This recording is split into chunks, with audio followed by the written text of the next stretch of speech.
Baka naman may 135 pesos ka dyan, iswap natin sa lechon with rice na pwede kang mamili kung chow pan rice, fried rice o kaya naman biryani rice with unlimited juice pa. 70 grams ma'am, no? Opo. Sobrang mura po, 135 pesos. With free iced tea na po yun, only po yun. Tapos Free. nakabasmati rice pa. Apo. Grabe naman yun. Sige ma'am, saan mo naman nakuha yung ganyang idea ma'am? Wala, talagang pinag-isipan lang po namin. Hindi kami, Wow, gaya-gaya. 20 grams. Yan. Ayan, ang daming balat. Yun, ma'am. Sobrang...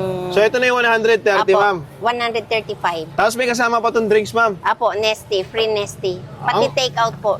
Meron din Binibigyan po. talaga namin ng Ayan ma'am. Ma'am, sa pupunta dito, anong address mo at anong oras ka naglalatag ng lechon? Located po kami sa 1127 Ay de los Reyes Street, Sampaloc, Manila. Anong pangalan ng tindahan ma'am? 70s Grill po. 70s Grill. Oo. Ang daming bumibili oh.